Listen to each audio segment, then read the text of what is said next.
नमस्कार दोस्तों, स्वागत है आपका करंट अफेयर डिस्कशन में। आज दिनांक 11 जुलाई 2023 है। इसमें हम द हिंदू के, इंडियन एक्सप्रेस के और बाकी न्यूज़पेपर्स के करंट अफेयर उनके स्टैटिक पार्ट को डिस्कस करेंगे। सबसे पहला topic basically Madras high court ने एक क्रिमिनल केसेस के ऊपर कोई ऑर्डर था उसको क्वेश कर दिया। बेसिकली जो माइनर बॉयज़ और गर्ल्स होते हैं अगर वो एक दूसरे के साथ भाग जाते हैं तो उस केस से रिलेटेड ये टॉपिक है। और इस टॉपिक में बेसिकली कोर्ट ने आदेश दिया कि जो एक टेस्ट आप यूज़ करते हो, 2 फिंगर टेस्ट हो गया on the victim of the sexual offence, और सेकंड इनका पोटेंसी टेस्ट होता है बेस्ड ऑन द स्पर्म, इन सब को कोर्ट ने क्वेश किया है। और बेसिकली इसमें मुद्दा ये हुआ था कि पोस्को के अंडर में, पोस्को क्या है, prevention of the child for the sexual offence, इसके अंडर में कुछ बच्चों को गिरफ्तार किया गया था जिनकी उम्र 18 साल से कम थी, और सेकंड जुवेनाइल जस्टिस एक्ट के अंडर में अरेस्ट किया था। तो हाई कोर्ट ने बेसिकली इन्हीं के ऊपर डायरेक्शन दिए हैं कि हैबियस कॉर्पस, जो कि बहुत ही इंपॉर्टेंट राइट टू लाइफ से रिलेटेड है, इसको वायलेट कभी ना किया जाए। सबसे पहले इसकी हैबियस कॉर्पस के बेसिक की बात करते हैं। बेसिकली आर्टिकल 32 में क्या है, right to constitutional remedy, Supreme Court के पास रिट जुरिडिक्शन की पावर है आर्टिकल 32 में। उसी तरह हाई कोर्ट के पावर आर्टिकल 226 में है। ये बेसिकली थोड़ा डिफरेंस इसमें कि 32 ऑल इंडिया में है, 226 हाई कोर्ट की उसकी जुरिडिक्शन तक ही उसको अप्लाई कर सकता है। और हैबियस कॉर्पस का मतलब होता है to have the body. Basically जब भी किसी पर्सन को कोई इलीगली डिटेन करता है, रॉन्गफुली अरेस्ट किया जाता है, तो उसको मजिस्ट्रेट के सामने प्रोड्यूस करना पड़ता है विदिन 24 आवर, और ये प्राइवेट बॉडी के अगेंस्ट में भी इशू की जा सकती है। और हाई कोर्ट भी जो 226 में डायरेक्शन इशू करता है किसी पर्सन को, किसी अथॉरिटी को, in the form of the writs. Total writ 5 type की होती हैं, जैसे हैबियस कॉर्पस है, to have the body, mandamus, to command, prohibition, lower court को प्रोहिबिट करता है कि आपके जुरिडिक्शन से बाहर इसको आप मत छेड़िए, quo warranto, basically by what authority आपने काम किया, सर्सरी भी एक टाइप की डायरेक्शन देने से रिलेटेड है। तो ये टॉपिक हमारा हाई कोर्ट से रिलेटेड था। यहाँ पे एक छोटा सा टॉपिक है कि election commission has no right to take this सेना। बेसिकली इलेक्शन कमीशन की पावर के बारे में बात की है कि इलेक्शन कमीशन के पास जो सिंबल अलॉटमेंट की पावर है, election commission basically symbol order 1968 के अंडर ये पावर डिराइव करता है। जो पॉलिटिकल पार्टीज होती हैं उनको आरपीए 1951 में सेक्शन 29 में पॉलिटिकल पार्टीज को रजिस्टर करना होता है। उनको रिकॉग्नाइज किया जाता है as a national party and state party. इनका डिफरेंट पोल की परफॉर्मेंस होती है। फॉर एग्जांपल नेशनल पार्टीज के लिए 4 स्टेट से ज़्यादा होनी चाहिए, 6% वैलिड वोट्स होने चाहिए, 1 इन द 25 लोकसभा की सीट्स होनी चाहिए, कुछ क्वालिफिकेशन नेशनल पार्टीज के लिए। उसी तरह स्टेट पार्टी की भी क्वालिफिकेशन बनी हुई है। उसी के बेसिस पे एक्सक्लूसिव सिंबल्स मिलते हैं। National party and state parties को एक्सक्लूसिव सिंबल मिलते हैं। नेशनल पार्टी का ऑल इंडिया और स्टेट पार्टी का जहाँ पे ये रिकॉग्नाइज स्टेट पार्टी है। और जो नॉन रिकॉग्नाइज पॉलिटिकल पार्टीज होती हैं उनको बेसिकली फ्री सिंबल मिलते हैं, और जो भी सिंबल से रिलेटेड डिस्प्यूट होते हैं वो इलेक्शन कमीशन ऑफ इंडिया के पास में पावर होती है उसको रिजॉल्व करने की। चलते हैं आगे। Next topic basically foreign portfolio investor से रिलेटेड है। आपने काफ़ी दिन पहले सुना होगा कि अडानी हिंडनबर्ग जो कि केस था जिसमें काफ़ी मैनिपुलेशन और स्टॉक के ऊपर काफ़ी इशूज़, एक हॉट डिबेट चली, जिसमें बेसिकली आज के इशू में यही कहना चाह रहा है कि जो ओनरशिप वाला है कि फाइनल ओनरशिप किसके पास होगी, क्योंकि एफपीआई में फाइनल ओनरशिप को जज करना थोड़ा सा मुश्किल होता है। उसी के ऊपर डिबेट है कि सेबी कहता है कि सबसे बड़ा क्वेश्चन यही है किसके पास चैलेंज है बेसिकली इस केस में, हिंडनबर्ग अडानी केस में, कि जो लास्ट नेचुरल पर्सन है कि कौन एफपीआई का ओनर था उसको डिटेक्ट करना इसके लिए बहुत ही मुश्किल पड़ रहा है। तो हम एफपीआई की कुछ बेसिक बात करते हैं जो आपके प्री में बहुत ही इंपॉर्टेंट क्वेश्चन आता है। एफपीआई बेसिकली कौन से इन्वेस्टर होते हैं जो कि सिक्योरिटीज एंड फाइनेंशियल एसेट जो बाहर के इन्वेस्टर होते हैं उनके द्वारा हेल्ड की जाती है, और ये कोई ओनरशिप प्रोवाइड नहीं करता। जैसे कि एफडीआई के बारे में आपने सुना होगा, foreign direct investment. Foreign direct investment ownership भी लाता है और साथ में अपनी टेक्नोलॉजी भी लाता है, लेकिन एफपीआई में उसकी ओनरशिप नहीं होती और ये बहुत ज़्यादा वोलेटाइल होती है, जबकि एफडीआई बहुत ही स्टेबल होती है। कुछ एग्जांपल दिए हैं कि एफपीआई क्या किस में इन्वेस्ट करते हैं, स्टॉक्स में, बॉन्ड में, एक्सचेंज ट्रेडेड फंड में, म्यूचुअल फंड में, डिपॉजिटरी रिसीट, आपने अमेरिकन डिपॉजिटरी रिसीट के बारे में सुना होगा। एफपीआई बेसिकली कंट्री के कैपिटल अकाउंट का पार्ट एक होती है करंट अकाउंट, और सेकंड होता है capital account. Capital account basically जो 1 साल से ज़्यादा होते हैं उसको कैपिटल अकाउंट बोलते हैं। और ये balance of payment, balance of payment basically क्या होता है, बैलेंस ऑफ पेमेंट एक कंट्री का दूसरे कंट्री के साथ में जो ट्रेड होता है, कितना एक्सपोर्ट हुआ, कितना इंपोर्ट हुआ, उसको बैलेंस ऑफ पेमेंट निकालते हैं। और सेबी जो है security and exchange board of India, इसने थोड़े दिन पहले एफपीआई के कुछ रूल्स में चेंज किया था। और एफपीआई बेसिकली एक हॉट मनी है। हॉट मनी क्या होती है कि जो जिसकी टेंडेंसी होती है जब भी आपको लगे कि कंट्री में क्राइसिस है, फॉर एग्जांपल कोविड-19 आया, सबसे बड़ा नेचुरल और मैनमेड जो भी डिजास्टर आप बोलो, इस टाइम पे एफपीआई सबसे पहले भागने वाली भी थी।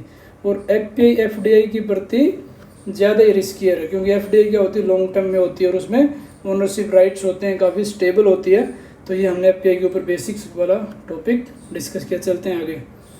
नेक्स्ट टॉपिक बेसिकली काफ़ी डिबेट में है, जो कि आर्टिकल 370 आपने सुना होगा कि जो कि जेएनके में स्पेशल प्रोविजन था उसको 2019 में अमेंडमेंट कर दिया। तो इसमें बेसिकली सुप्रीम कोर्ट में काफ़ी पिटीशन है कि आर्टिकल 370 को यूज करते हुए जेएनके एक स्टेट था उसको 2 यूनियन टेरिटरी में कर दिया, जम्मू एंड कश्मीर एंड लद्दाख में। तो इसी के ऊपर 5 जज बेंच ने हियरिंग स्टार्ट की है। बेसिकली वो क्या डिस्कस कर रहे हैं कि जो गवर्नर रूल था वो जेएनके में 2018 में इम्पोज किया था, जब बीजेपी गवर्नमेंट ने कोलिशन गवर्नमेंट के साथ में अपना रिश्ता तोड़ दिया था। और आर्टिकल 92 जेएनके कॉन्स्टिट्यूशन ये कहता है कि सबसे पहले वहाँ 6 महीने तक गवर्नर का रूल लगेगा, उसके बाद में वहाँ पे प्रेसिडेंट रूल लगेगा। डायरेक्ट प्रेसिडेंट रूल नहीं लगता, इसलिए 2019 के टाइम जब इसको रिवोक किया गया उस टाइम पे वहाँ पे प्रेसिडेंट रूल था। 5 अगस्त को बेसिकली क्या हुआ कि प्रेसिडेंट ने एक ऑर्डर इशू किया, जो कि प्रेसिडेंट ऑर्डर 1954 को अमेंड किया गया। और उसी में ये बताया कि जितने प्रोविजन है कॉन्स्टिट्यूशन के वो अभी अप्लीकेबल होंगे जेएनके के कॉन्स्टिट्यूशन में। और यहाँ पे लिख दिया कि आर्टिकल 367 ने आर्टिकल ऐड कर दिया कि constitution of India directly apply होगा जेएनके के कॉन्स्टिट्यूशन के ऊपर। अब इसमें चेंजेस क्या क्या किए, बेसिकली चेंज ये थे कि आर्टिकल 370 जो प्रोवाइड करता था इनिशियल में कि article 1 and article 370 he apply होंगे जम्मू एंड कश्मीर के ऊपर। उसके अलावा अगर कोई आर्टिकल अप्लाई करना है तो concurrence of the JNK government के साथ में करना पड़ेगा। और उसी 370 के एक क्लोज में लिखा हुआ था कि प्रेसिडेंट को एम्पावर कर रहा है कि अगर किसी आर्टिकल को वहाँ पे अप्लाई करना चाह रहा है तो ऑपरेटिव तभी होगा जब वहाँ की जेएनके की कॉन्स्टिट्यूशन असेंबली उसको कंकरेंस देगा। लेकिन कॉन्स्टिट्यूशन असेंबली तो 1957 में ख़त्म हो गई, तो इसका मतलब जब कॉन्स्टिट्यूशन असेंबली है नहीं तो प्रेसिडेंट बिल्कुल पावरलेस हो गए कि वो कोई भी अमेंडमेंट जेएनके कॉन्स्टिट्यूशन में नहीं कर सकते। लेकिन अभी देखो जो कि कॉन्स्टिट्यूशन स्टेटस चेंज किया 2019 में, तो सेंटर ने पावर को इस तरह यूज़ किया कि सबसे पहले 367 को अमेंड कर दिया। उन्होंने बोला कि जो कॉन्स्टिट्यूशन असेंबली है उसको रीड किया जाएगा स्टेट असेंबली के द्वारा, जो कि legislative assembly of the state.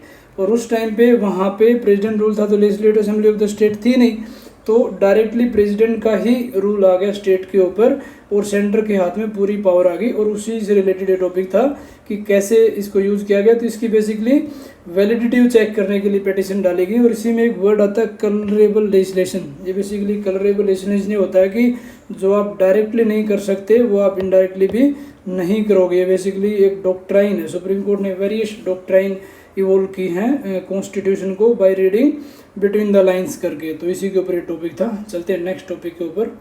Next topic काफ़ी इंपॉर्टेंट है, जो कि हमारे ऑनरेबल प्राइम मिनिस्टर ने थोड़े दिन पहले पेरिस में विजिट किया था। वहाँ पे बस्टाइल डे परेड, बेसिकली वहाँ एक मिलिट्री परेड थी।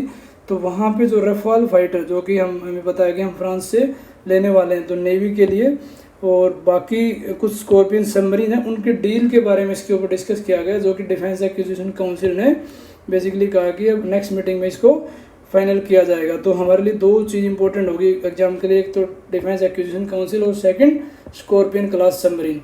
DAC basically higher decision making body है डिफेंस मिनिस्ट्री में, जो भी पॉलिसी डिसाइड करनी है, कैपिटल एक्विजिशन करनी है। 3 सर्विसेज, कौन सी services? Army, navy and Indian air force. इनसे रिलेटेड जो भी प्रोक्योरमेंट करना है, कोई कैपिटल एक्विजिशन करना है, कोई पॉलिसीज बनानी है, तो डिफेंस एक्विजिशन काउंसिल एक हाईएस्ट डिसीजन मेकिंग बॉडी है। इसका चेयरमैन कौन है? चेयरमैन है डिफेंस मिनिस्टर। और ये ग्रुप ऑफ मिनिस्टर ने रिकमेंडेशन दी थी 2001 में पोस्ट कारगिल वार, उसके बाद में इसको फॉर्म किया गया था। नेक्स्ट हम डिस्कस करते हैं स्कॉर्पियन क्लास सबमरीन। बेसिकली ये थोड़ी सी एडवांस टाइप की सबमरीन होती हैं जिनकी सुपीरियर स्टेल्थ फीचर होती है। स्टेल्थ फीचर कौन से होते हैं? जो कि रेडार की रेंज में नहीं आते, एक टाइप में छिपाव में होते हैं, ताकि उनको रेडार और सोनार में नहीं पकड़ा जाए। काफ़ी लो रेडिएटेड नॉइज लेवल होता है कि उनकी नॉइस बहुत कम होती है, एक्वेस्टिक साइलेंसिंग होती है, और उनकी इतनी प्रिसीजन और गाइडेड वेपन्स होते हैं जो कि जिस टारगेट पे हिट करना चाहते हैं वो डायरेक्टली हिट कर सकते हैं। और ये ब्रॉडर हैं प्रोजेक्ट 75, जो कि हमारे इंडियन नेवी का एक P-75 उसका फॉलो था P75 इंडिजिनस इस प्रोजेक्ट का सब पार्ट है। इस टॉपिक को भी हम आगे डिस्कस करेंगे, जो कि प्रोजेक्ट 75 का बेसिकली यहाँ भी वही जिक्र किया गया है कि सबमरीन्स जो कि बनाई जा रही नवंतिया के साथ में, और वो इसी का पार्ट है। बेसिकली प्रोजेक्ट 75 2007 में अप्रूव किया गया था, जो कि इंडियन नेवी का 30 साल का इंडिजिनस सबमरीन कंस्ट्रक्शन है। जैसे कि आपने देखा होगा कि इंडिया की डिफेंस की भी एक इंडिजिनस पॉलिसी है कि मोर एंड मोर फोकस किया गया कि हम अपना indigenous weapons, equipment, submarine aircraft बनाएं ताकि हम सेल्फ रिलायंस और इम्पोर्ट को कम से कम किया जा सके। तो बेसिकली प्रोजेक्ट 75 है जो 2007 में लॉन्च किया, और नेवी का 30 साल का प्लान है जिसमें इंडिजिनस सबमरीन का कंस्ट्रक्शन किया जाएगा। फिलहाल मझगांव डॉक लिमिटेड बॉम्बे में सबमरीन जैसे कलवेरी, खंडेरी, वेला, वगसीर ये सब बन चुकी हैं और भी बनती जा रही हैं, और ये basically state of art equipment के साथ में पूरी तरह से लैस होंगे। इसमें एयर इंडिपेंडेंस प्रोपल्शन सिस्टम होगा। एयर इंडिपेंडेंट क्या होता है कि नॉर्मली सबमरीन को क्या करना पड़ता है, जैसे सबमरीन होगी पानी के नीचे और इसका ये पेरिस्कोप हो गया, तो इसको काफ़ी घंटों के बाद में ऊपर आना पड़ता है अपने आप को रिचार्ज करने के लिए। लेकिन इनमें क्या होगा एयर इंडिपेंडेंट प्रोपल्शन सिस्टम में कि इसको बहुत देर तक ये नीचे स्टे कर सकती है, बार बार ऊपर आने की ज़रूरत नहीं पड़ेगी। और इम्पोर्टेंट है कि सबसे पहला ऐसा प्रोजेक्ट है जो कि strategic partnership model. Strategic partnership model वो होता है दूसरे कंट्री के साथ में स्ट्रेटजिक इशूज़ को देखते हुए एक पार्टनरशिप बनाई जाती है। और original equipment manufacture, original equipment manufacture वो होते हैं कि जहाँ से इक्विपमेंट बन के आते हैं उसके अलावा कोई मटेरियल बीच में नहीं, डायरेक्ट जहाँ पे सप्लाई होते हैं उसी से कॉन्टैक्ट होगा। और मेक इन इंडिया आपने देखा होगा, make in India, made in India, startup India, stand up India, काफ़ी प्रोजेक्ट हमारे चल रहे हैं। तो मेक इन इंडिया के अंडर में एक प्रोजेक्ट है। इस प्रोजेक्ट में टोटल 24 सबमरीन हम बनाएंगे इंडिया में। कहाँ पे? इंडिया में, जिसमें से 6 होंगे न्यूक्लियर सबमरीन। न्यूक्लियर सबमरीन के बारे में आपने सुना होगा कि जो न्यूक्लियर पावर्ड होता है और उसमें न्यूक्लियर वेपन भी इंस्टॉल किए जाते हैं। आज के दिन इंडिया में सिर्फ एक ही सबमरीन है न्यूक्लियर की, आईएनएस अरिहंत, और आईएनएस अरिघट है जो कि नेक्स्ट सबमरीन बनने वाली है। इससे पहले हमने एक लीज पे ले रखी है आईएनएस चक्रा रसिया से, वो बेसिकली वापस जाने का इसका टाइम हो गया। तो टॉपिक हमने होलिस्टिकली डिस्कस किया प्रोजेक्ट 75 के बारे में। चलते हैं नेक्स्ट। हाई कोर्ट ने बेसिकली एक ऑर्डर था कि एक प्रोफेसर था उसके ओसीआई कार्ड स्टेटस को हटा दिया था। हमारे लिए ओसीआई के बेसिक्स काफ़ी इंपॉर्टेंट हो जाते हैं। Basically overseas citizen of India, ये बेसिकली जो सिटीजनशिप वाला हमारा है चैप्टर में 5 to 11 जहाँ पे सिटीजनशिप की बात की गई, लेकिन सारी पावर पार्लियामेंट के बारे में ही है कि पार्लियामेंट ही सिटीजनशिप को रिवोक कर सकती है और ग्रांट करने की। ओरिजिनल कॉन्स्टिट्यूशन में पूरे प्रोविजन नहीं दिए हुए। तो मिनिस्ट्री ऑफ होम अफेयर जो MHA है उसके हिसाब से कौन ओसीआई होगा? ओसीआई बेसिकली वही होगा कि जो सिटीजन ऑफ इंडिया 26 जनवरी 1950 को था या उसके बाद में था, या 26 जनवरी 1950 को एलिजिबल था कि वो कंट्री का सिटीजन बन जाए, या उसका चाइल्ड और ग्रैंड चाइल्ड जो कि एलिजिबल इस क्राइटेरिया में आता है उसको ओवरसीज सिटीजन ऑफ इंडिया बनाया जा सकता है। ये कैटेगरी 2005 में इंट्रोड्यूस की, और 2005 में OCI plus person of Indian origin इन दोनों को मर्ज करके एक सिंगल एंटिटी बना दिया। अब OCI के बारे में देखते हैं कि OCI कार्ड होल्डर को क्या लागू नहीं है। सबसे पहले तो उनको वोटिंग राइट्स लागू नहीं है। वोटिंग राइट्स जैसे आर्टिकल 326 में इंडियन सिटीजन जो है उनको, जिनकी 18 से ज़्यादा एज है, उनको वोटिंग राइट है, लेकिन OCI को वोटिंग राइट्स नहीं है। ये गवर्नमेंट जॉब में भी ज्वाइन नहीं कर सकते, कोई एग्रीकल्चर लैंड या फार्म लैंड को परचेज नहीं कर सकते, और कुछ एक रेस्ट्रिक्टेड एरिया, आपने इनर लाइन परमिट के बारे में सुना होगा, जो कि बेसिकली अरुणाचल प्रदेश, मणिपुर, नागालैंड और असम के कुछ पार्ट में है। तो रेस्ट्रिक्टेड एरिया में गवर्नमेंट की परमिशन के बिना ये लोग वहाँ पे विजिट नहीं कर सकते। इसी में पीछे हमने एक सेबी के बारे में जिक्र किया था। सेबी के कुछ बेसिक की बात करते हैं। Security and exchange board of India basically statutory body है। इनिशियल में स्टैट्यूटरी नहीं थी, 1988 में नॉन स्टैट्यूटरी थी, और 1992 में इसको स्टैट्यूटरी स्टेटस दिया गया। सेबी को basically power of civil court है, ये क्वासी जुडिशियल बॉडी है, और इसी के साथ में ये इसका रोल है safety of the investors and the market regulators. और एक होता है सिक्योरिटी एपेलेट ट्रिब्यूनल, जो भी केसेस रिलेटेड टू इन्वेस्टमेंट हैं वो सेट में जाएंगे, और सेट के बाद में सुप्रीम कोर्ट में इनकी अपील होती है। तो ये था हमारा करंट अफेयर का discussion. Thank you for watching.